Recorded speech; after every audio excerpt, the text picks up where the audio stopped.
Hello everyone, welcome back to Grade Up. My name is Deepti Mittal. So guys, in this video lecture about computer organization, we are studying now memory organization.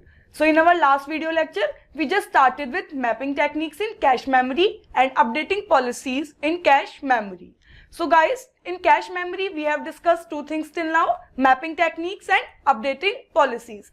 Now the next thing which we are going to start in cache memory is replacement algorithms.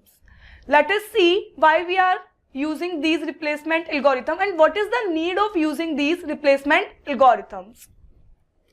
Guys, if you remember, I told you three mapping techniques. I taught you three mapping techniques.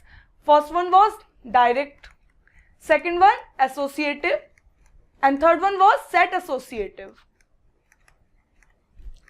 Okay, if you remember the concept which we used for mapping a main memory block into cache memory block while we are using associative mapping.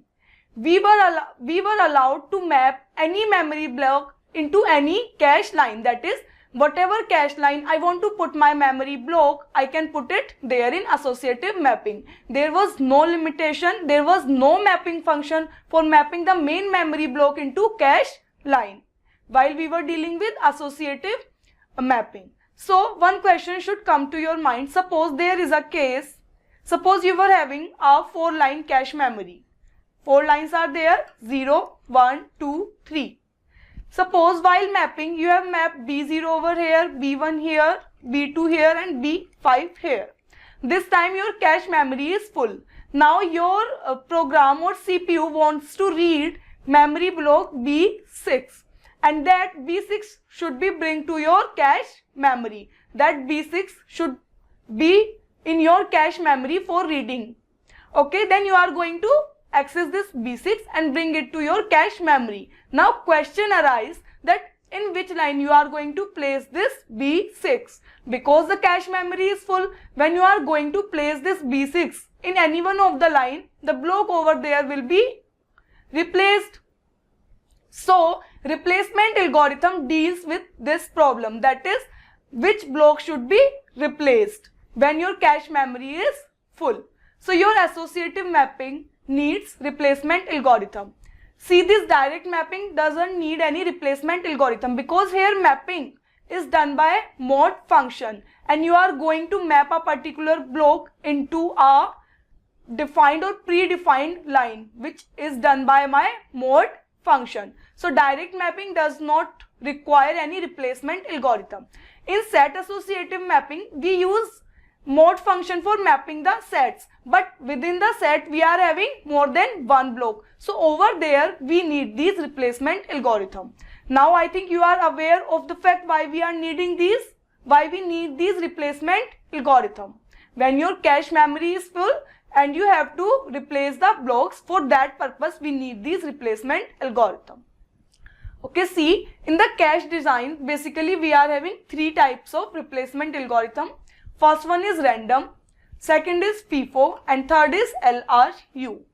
This random replacement algorithm says replace any one of the block randomly. You can place this B6 in this cache memory anywhere, wherever you want, you can just place it over there. There is no algorithm involved in it. You can replace any block randomly. So there is nothing great with this concept.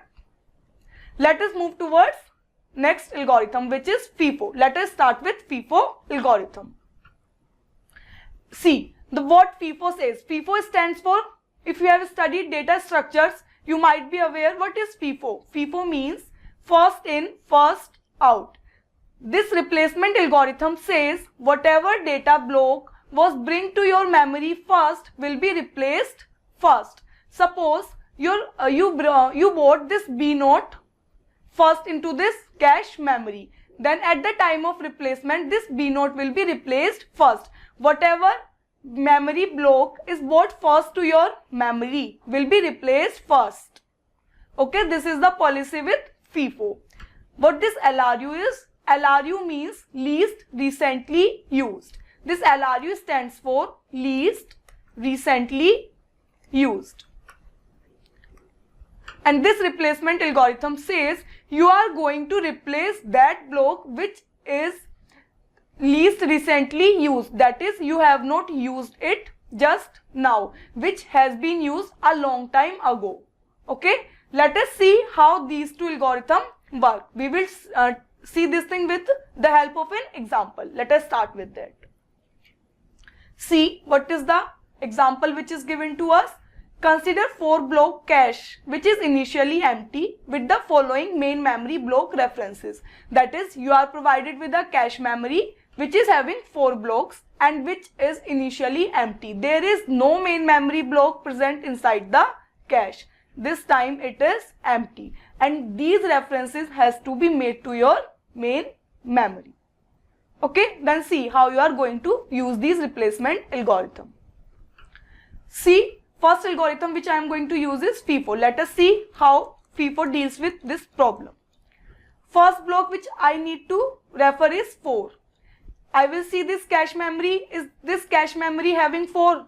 No. So I will put this 4 into cache memory. Then 5. This 5 is not there, then 5 will be brought. So for this 4 a miss occurs. For this 5th block also a miss, because you know what is a miss in cache memory. When your data item is not present in your cache memory, and for accessing that data item you need to bring it into cache memory, that action or that instant is known as cache miss for that data item. So for this 4th block and this 5th block, cache miss occurs. Next is 7th. 7th is also not present in my memory. I have to bring it into cache memory. See, till the time I am having free spaces in my cache memory, so no problem, I can place it over here. This is also a miss. This 12 is also not present in memory. I will put it over here, also a miss. Now see, this time again 4 is referred. What will you do? First of all, you will search this 4 in your cache memory. See, is it here? Yes, it is present over here. So this time it becomes a hit, because data item or the memory block which you want to refer is already present in your cache memory, and this is known as cache hit. Again 5th is referred. Is 5th block present in your memory? Yes, then hit. See, this time 13th memory block is referred. Now I will search for 13th memory block in my cache memory. Is it present over there? No, it is not present over there. Then I need to bring this 13th memory block to my cache memory. But observe here, this cache memory is full. Then problem arises, which block has to be replaced. And the algorithm, the replacement algorithm with which we are dealing is FIFO. What FIFO says? Replace that element or the block which came first to your memory. And what was the element which came first to my memory was 4, because first 4 was what? First. That is the first item which get inserted into my memory was 4. So I will replace this 4 by 13, and 13 was also a miss. Then again 4 is referred. This time see, this 4 is not present in my cache memory. Then 4 has to be replaced, and with which block you are going to replace 4? That block which was bought first. That is the block which is residing in this cache memory from the longest time. This 5 is bought before 7, 12 and 13. Then this 5 is going to be replaced by 4. Then this 4 also become a miss. This time again 5 again became a miss, and the data item from which we are going to replace it? Tell me this time. Yes, it is 7. Then this 5 also becomes a miss, and this 7. See, this 7, is it present in this cache memory? No. Then you are going to replace some one particular memory block from the cache memory from 7, and it will be replaced from 12. So this is also a miss. So in this manner, FIFO is going to deal with this problem. See, I have referred 1, 2, 3, 4, 5, 6, 7, 8, 10 memory blocks. And out of these 10 memory blocks, only 2 were hits. So hit ratio will be 2 out of 10, which is 0.2, and miss ratio this time is 0.8. this is the way you are going to deal with replacement algorithm when your replacement algorithm is FIFO. Let us see how we are going to do this procedure using LRU. Again, we will take a fresh cache which is initially empty. Okay, and this is the same memory block reference string which is given to you, and you have to refer it using LRU replacement algorithm. Initially this 4, 5, 7 and 12 are the misses because initially cache is empty. You are going to bring it over here. So these 4 memory block references becomes miss. This is miss, miss, miss, and this is a miss. Okay. Now these 4 and 5 has to be referred. This time you can solve it with me because you are having an idea how to use FIFO. 4 and 5 will be is present in my cache memory, so it will be a hit. This time see, 13 is not present in my cache memory. Then for placing 13 into my cache memory, I have to replace some memory block. And this policy LRU means least recently used says replace that memory block which has not been referred from a very long time. So observe this 4, I just referred this 4, 5 also just referred, this 12 was also just referred. Then this 7 is the memory block which has not been referred from a very long time. So I am going to replace my 13 with 7. It was also a miss. So see, this time 4 again referred, but 4 is present in my cache memory this time. So it will be a hit. Same case with 5, where 5 is also going to be a hit. Then see this 7. This 7. Is this 7 present in my cache memory? No, 7 is not present in my cache memory. So it will be a miss. And see, now this time you will tell me which is the block you are going to replace. Use that block which has not been referred from a very long time. And see over here, which is that block? 12. 12 has not been referred from a very long time. So this 7 will be replaced by this 12. See, this time hit ratio will be 4 out of 10, which is 0.4, and your miss ratio is 0.6. This is the way you are going to solve your problem with FIFO and LRU technique. So see guys, I have taken this cache as 4 block cache, and it was something the case of associative cache memory. But I told you these replacement algorithms can be used with set associative cache memory also. So let us see the example how you are going to use it with set associative cache memory. I will tell you by using LRU, and I would suggest that you should solve it for FIFO on your end. Let us see. See, I am having same 4 block cache memory. Okay, and it is two-way set associative. When it is two-way set associative, the number of sets will be number of blocks, that is 4 upon p way, that is 2. That is, we are going to have 2 sets, and each set is going to have p or 2 number of blocks. So this is the memory arrangement this time, or the memory organization this time. This is set 0, this is set 1, and these are the 2 blocks associated with these 2 sets respectively. Now this is the memory reference string which I have to refer, and the replacement algorithm which I am using here is least recently used replacement algorithm. See, this set associative mapping use 2 things. First one is it is going to use mode function for mapping the memory blocks to the set, and inside set it is dealing something like my associative mapping. Let us see. This 4 is the memory block number which you want to refer. So your mode function over here is k mod s is equals to I, where k is the main memory block number, s is the number of set, and I is the set number where you are going to map your data.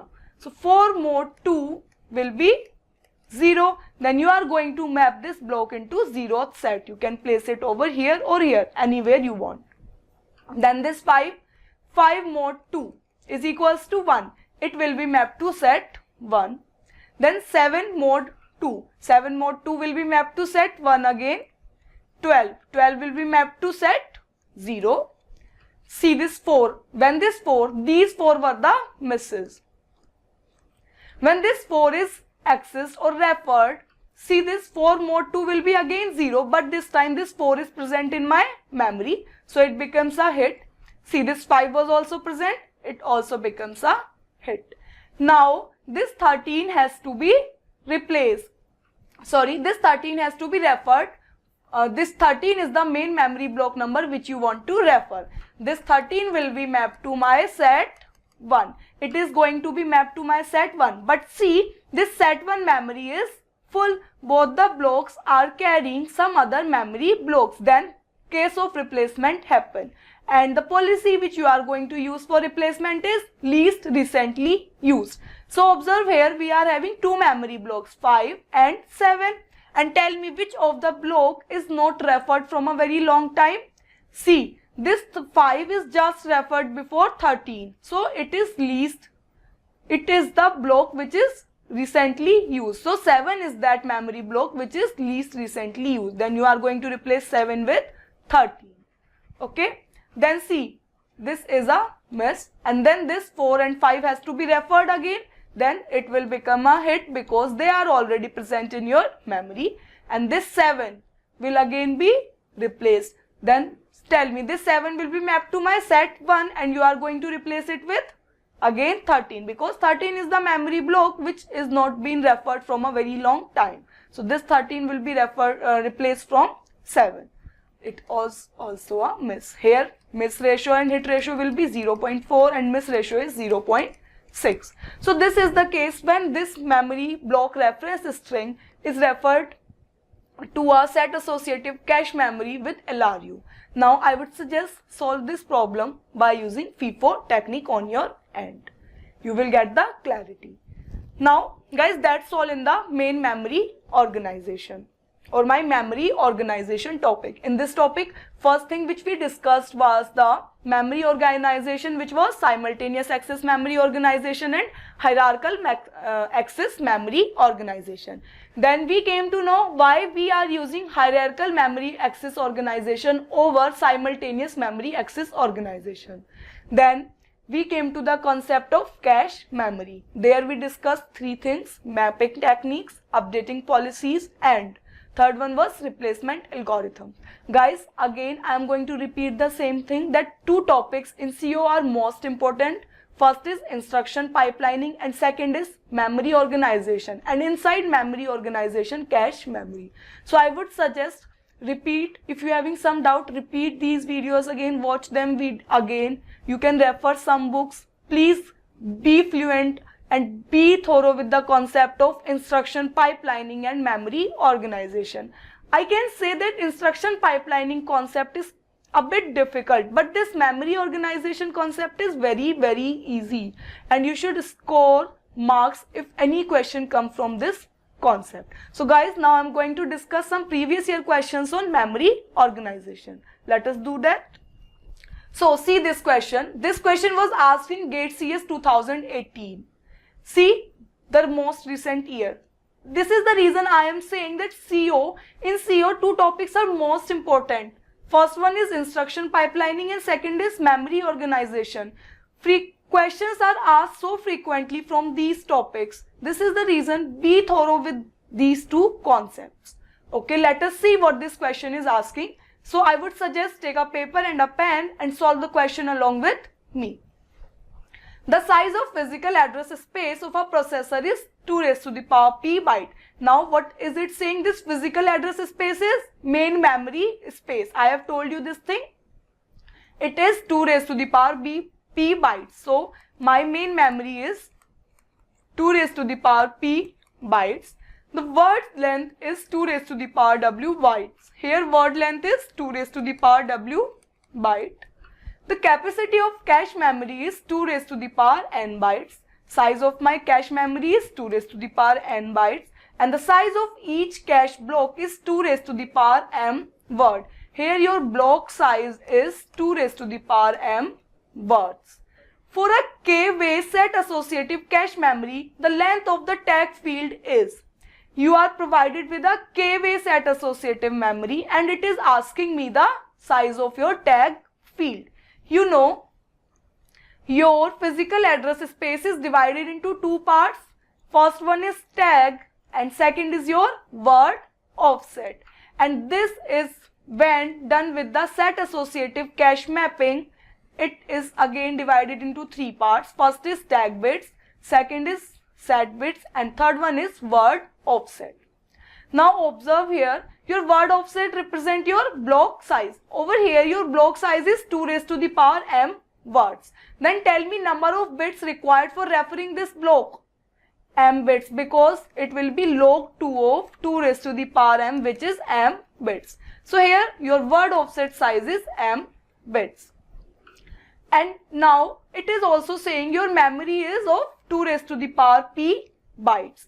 That is, you are having 2 raised to the power p bytes in your memory. But this is organized in the form of words because here block size is 2 raised to the power m words. So your memory is organized in the form of words. So first of all, calculate the size of your block in the form of byte. So tell me, see this thing, your cache block is 2 raised to the power m words. So cache block size in bytes will be 2 raised to the power m into word size, which is 2 raised to the power w, which is 2 raised to the power m plus w. It is your cache block size in the form of bytes.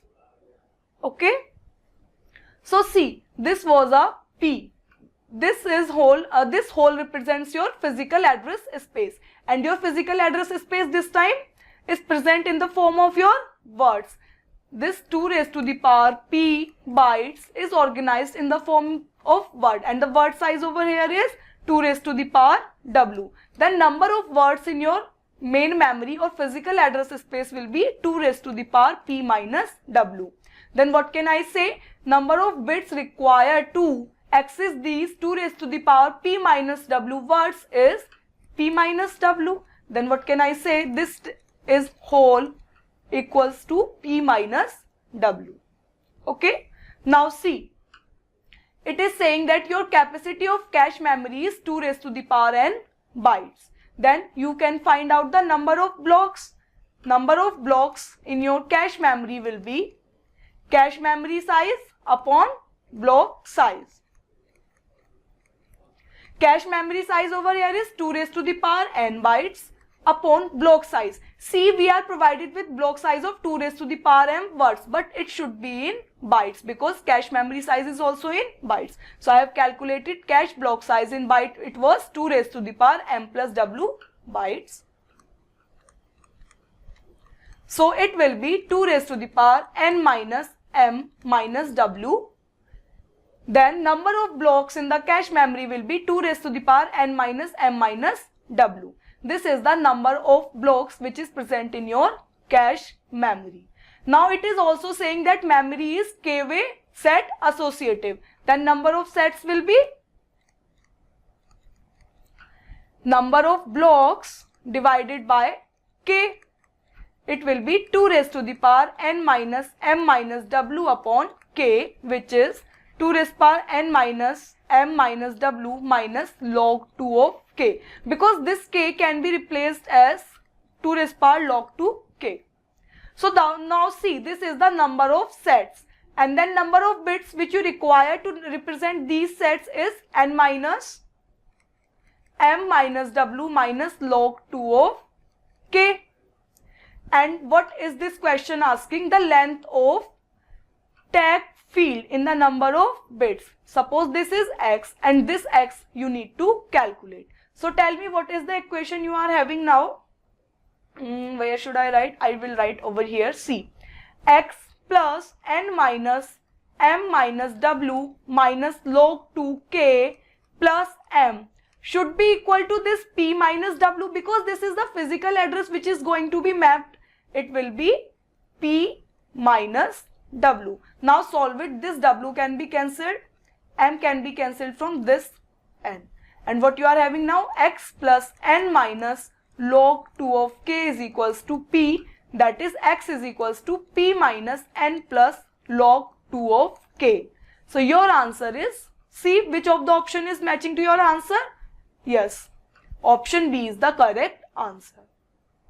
So see, this question was a bit confusing, but it was on direct concept. If you are clear with your concepts, you can easily solve it.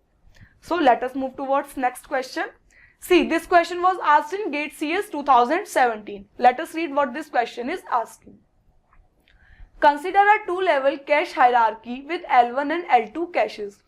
See, your cache is again divided in two levels, L1 and L2.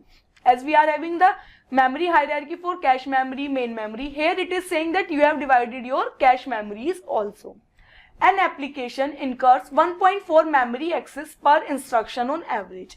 It is saying that for accessing one instruction, for executing one instruction, you need to perform 1.4 memory access on average.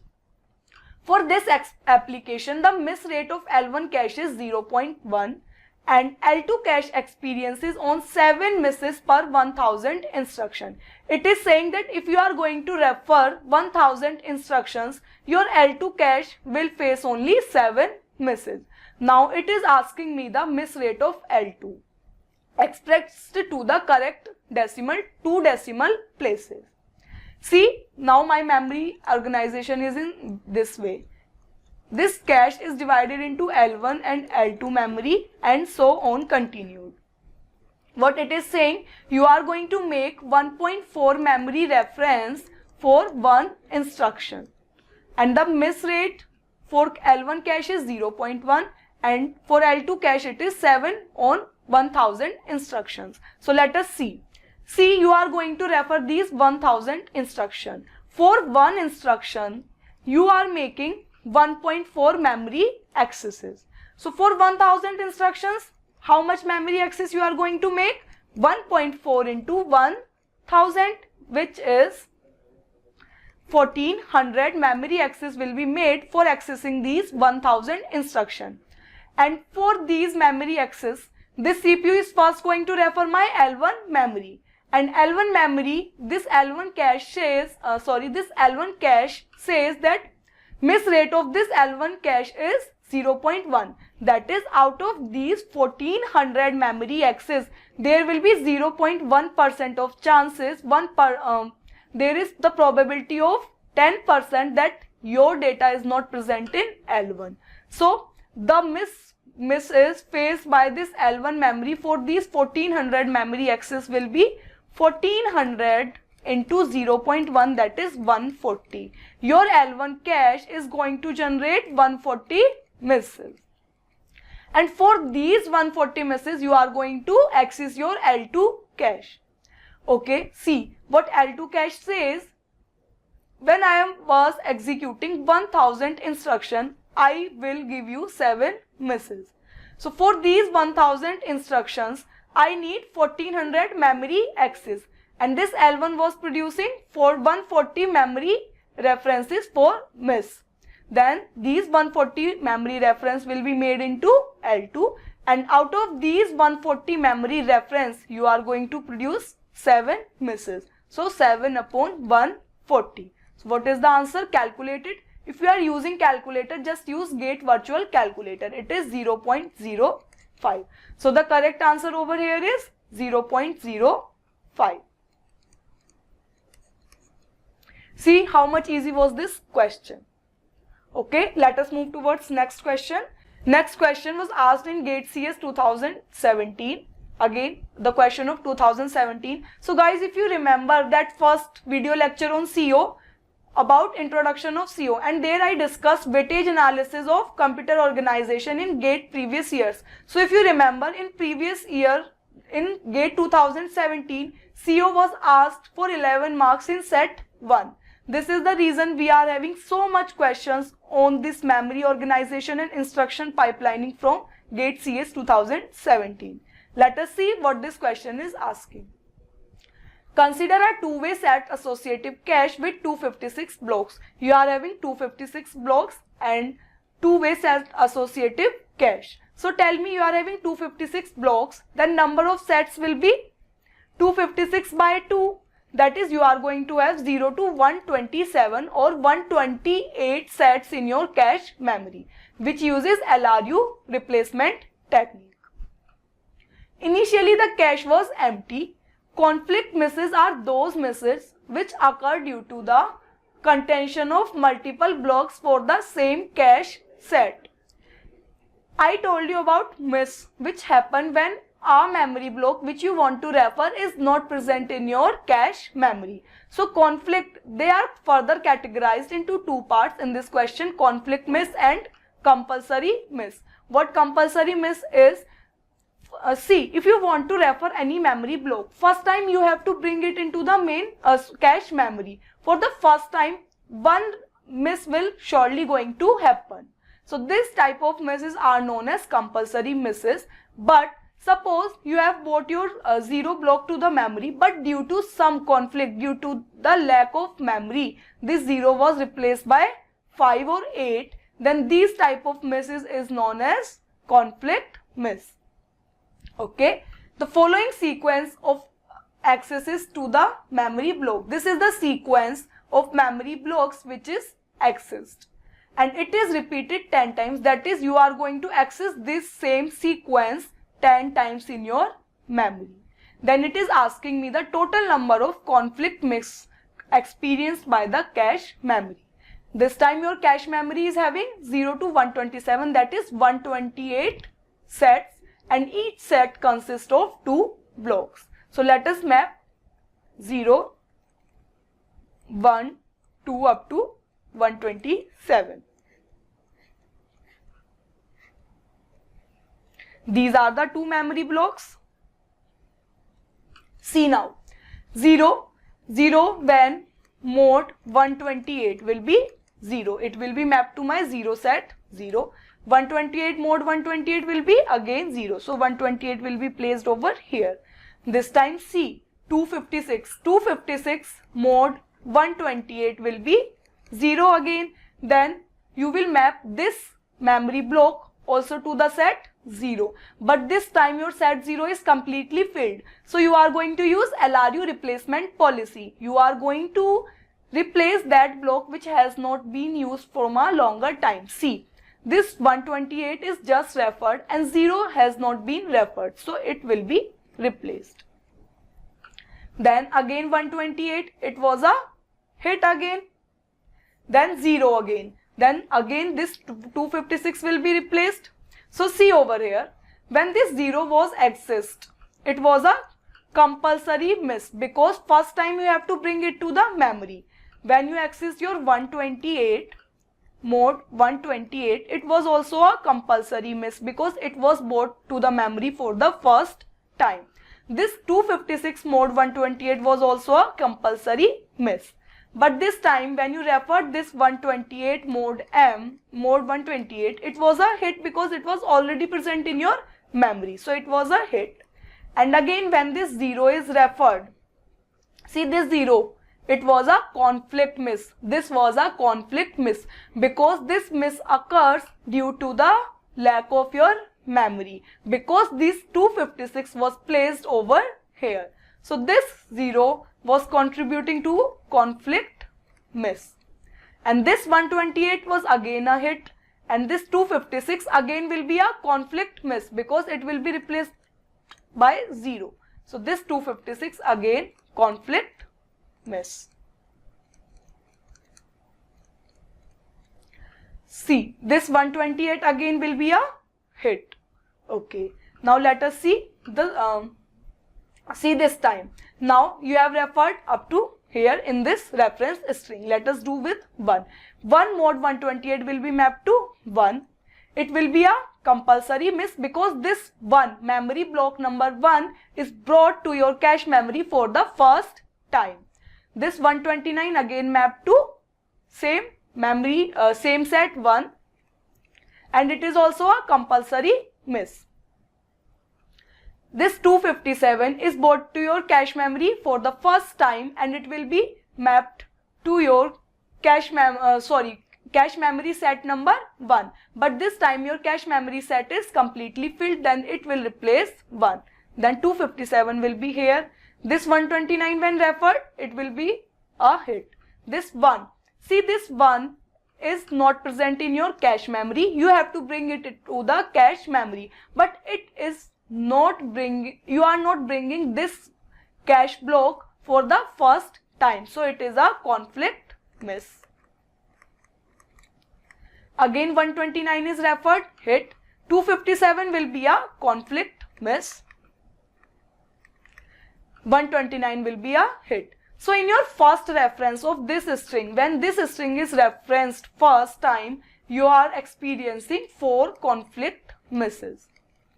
Let us repeat this procedure for the second time. For second time, your memory is having 256 and 128 over here, and 257 and 129 over here. Okay, so let us see. This 0 when referred, 0 was not present there, so again a conflict miss. It will be bring over here, so again a conflict miss. This 128 was already present, hit. This 256, again a conflict miss. Conflict miss. This 128 will be hit. 0 again a conflict miss. 128 hit. 256 again a conflict miss. So 0 and 256. And these 4 conflict miss till now. Then again 1 and 29 will be referred. 1 present in your, not present in your cache memory will be a conflict miss. This 129 is a hit. 257 again a conflict miss. Again this one will be a conflict miss, and this 257 again a conflict miss. And these 129 are hits. And finally it is going to have 257 over here at the end of this string. So you are going to face 4 more conflict misses. So in second reference or second time when this string is referred, you are going to face 8 conflict misses. So if you observe over here, if you are going to repeat this procedure third time, again 8 conflict misses, for fourth time again 8, and so on, it will continue. So I have to find the number of conflict misses experienced by the cache.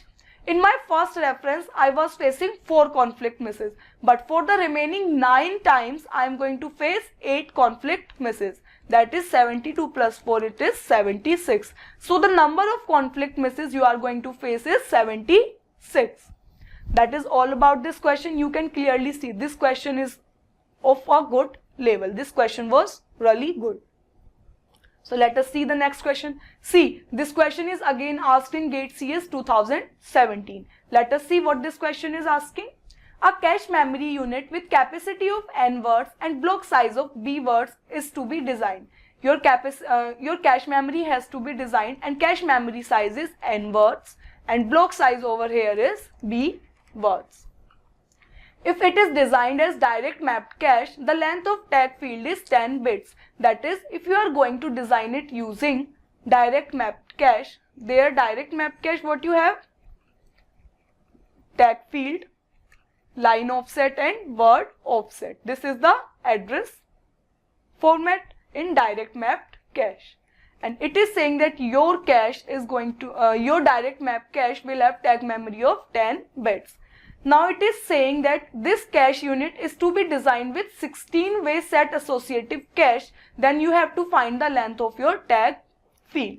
In your set associative cache, you again have 3 fields in the address format: tag, set and word offset. Okay, now the approach we are using is 16-way set associative cache. Okay, so see, this cache memory is of n words and block sizes of b words. Now tell me the number of lines which are present in your cache memory. It will be cache memory size divided by block size, which is n divided by b. That is, number of lines you are going to have in your cache memory is n upon b. And see, it is given that your block size is of b words. You are having the block size of b words. Then number of bits required to represent your block size is log 2b bits. Then this word offset will be represented by log 2b bits. And this line offset will be represented by log 2 of number of lines, which is log 2 of n by b. Okay. Here in 16-way set associative memory, you are going to have same word offset which is log2 of B. But now observe, here instead of line offset we need sets. Then find the number of sets which we are going to have. Number of sets is equals to number of lines divided by way, which is 16 over here. Then it will be n upon 16b. And number of bits required to represent this set will be log of n upon 16b. Okay, let this tag field size is x. So you know that these two address formats are different, but the size of these two address format is same. So what can I write? See, x plus log 2 of n upon 16b plus log 2 of b is equals to 10 plus log 2 of n by b plus log 2b. These log 2b and log 2b can be cancelled out. Now you have to find the value of x.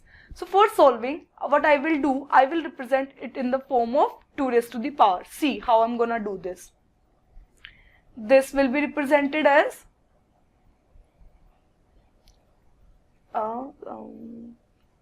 log 2 of 2 raised to the power x. It is similar, you know, log 2 of 2 raised to the power x, it can be represented as x, same thing, plus log 2 of n upon 16b is equals to log 2 for 2 raised to the power 10 plus log 2 for n upon b.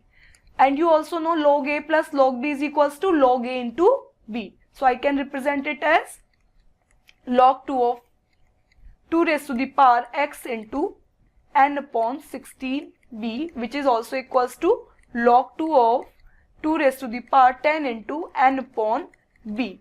So these logs can be taken in comparison, and then what I have as the equation, 2 raised to the power x upon x into n upon 16b is equals to 2 raised to the power 10 into n upon b, and this n upon b can be cancelled out. So your 2 raised to the power x is equals to 16 into 2 raised to the power 10, and x will be 14. So number of bits in your tag field is 14. So answer is 14 in this question. Guys, this question was asked for 2 marks and it requires a lot of calculation, but this question is quite direct. No concept is involved in it. There is no twisting of language, directly asked. You can easily solve such type of question if you are going to practice. Let us move towards next question. See, this question was again asked in GATE CS 2017. So till now I have discussed 4 questions on memory organization which has been asked in your GATE CS 2017 only. So you can clearly see how much important this concept is. Let us see what this question is asking to you. The read access time and the hit ratio for different caches in the memory is given as. Here again we are having different caches, I cache, D cache, L2 cache, and it is the time required to access these cache memory for reading purpose, and this is the hit ratio, that is the probability of finding your data in that particular cache. Now read the question further. The read access time of main memory is 90 seconds. That is, if your data is not present in these caches, you are going to refer main memory, and time required over there is 90 nanoseconds. Assume that the caches use the referred word first read policy and the write back policy. That is, you are just going to read the data. And write back policy, what write back policy says, that you are going to update the data item if any replacement has been made. Assume that all the caches are direct mapped cache. The concept which we are using here is direct mapped cache. Assume that the dirty bit is always 0 for all the blocks in the cache. It is saying that dirty bit is always 0. If dirty bit is always 0, then there is no need of write back policy because no updation has been made to your data item. In execution of program, 60% of memory reads are for instruction fetch and 40% of the memory reads are for operand fetch. What this question is saying? This question is saying that you are going to perform 60% of memory read for instruction fetch. That is 60% of the time when you are referring the memory, you are going to refer it for instruction fetching, and 40% of the time you are going to refer it for memory operand fetching. See, the average read access time in nanosecond is asked to you. It is asking you to calculate the average read access time. So, your average read access time will be percentage of time you are going to fetch instructions into time taken for instruction fetching plus percentage of time you are going to fetch operand and time taken for operand fetching. This is the average time you are going to take for this read operation. One more thing, it is asking you time for instruction fetching. See, we are having two caches, I cache and D cache. I cache is storing the instruction. That is, you are going to refer this cache for the purpose of reading the instruction, and this D cache will be referred for data purpose. So, these two caches are at the same level. Now, I will find out the time for instruction fetching. What I am going to do? For instruction fetching, first of all, I will search in instruction cache over here. Here, the hit ratio is 0.8 and the time taken is 2 nanosecond. Suppose your data is find out in this I cache, then okay. But suppose if it is not present in your I cache, then what you are going to do? You are going to search it into your L2 cache. You are not going to search it into your D cache because D cache deals with data cache and it is not going to contain your instructions. And the probability you are going to search in L2 cache is 0.2 into probability of finding data over there is 0.9 plus 8 plus 2. Why this 2? Because you are not going to read the data from L2 cache. You are going to bring it into I cache because system is following the hierarchical design. Then the probability that you don't find your data in L2 cache, then you are going to search it into your main memory. And probability for this is 0.1 into 0.2, 0.2 for the data not being in my I cache, then not being in L2 cache, into time taken to search your data in main memory, then brought it into your L2 cache and then brought into your I cache. Okay, then solve it. I would suggest to use gate virtual calculator for making this calculation. And the answer over here is 3.42 nanosecond. This is the time required for fetching of a instruction. Let us fetch the operand. The time required for operand fetching will be, you are going first into data cache, which is 0.9 into 2 plus 0.1 is the probability you will not find your data in D cache. Then we'll search in L2, which is 8 plus 2 plus 0.1 into 0.1 into when your data is going to be searched in your main memory, 8 plus 2. So, this is 1.48 nanosecond. Now, you have time for instruction fetching, for operand fetching for a single instruction. Now, you have to find the average time for read access, which is percentage of time you are going to make instruction fetch operations and the time required for instruction fetching plus percentage of time you are going to make operand fetching and the time required for operand fetching, which is equal to 0.6 into 3.42 plus 0.4 into 1.48 and which is going to be 4.72 nanosecond. So guys, while solving, see in this question it is already mentioned that your answer should be correct up to 2 decimal places. So I would suggest while solving, take answer till 2 decimal places, at least 2 decimal places, because it is already mentioned. Suppose you are not taking your answer up to 2 decimal places, you are going to waste a lot of time for solving this question. And if you are going to input this answer as 7.5, 0.75, it is not going to be accepted. It will generate you 0 marks. So wasting your time and still not getting the marks is not a good thing. I would suggest be accurate while solving the questions and try to use gate virtual calculator. I hope that you were solving this question along with me and you have used gate virtual calculator and got the same answer. So guys, these were the some question on memory organization topic, and if you have noticed, you can clearly see all the questions were from your cache memory. This is the reason I told you that if any question from memory organization is going to be asked 95% of the chances are there it will be from cache memory. So I would suggest now this memory organization topic has been completed. So I would suggest revise all the concept again, then solve some questions, take the previous year questions. You can download those questions from net and solve questions of previous year on this particular topic and get the clarity, get the accuracy, be fluent, be thorough with the concept.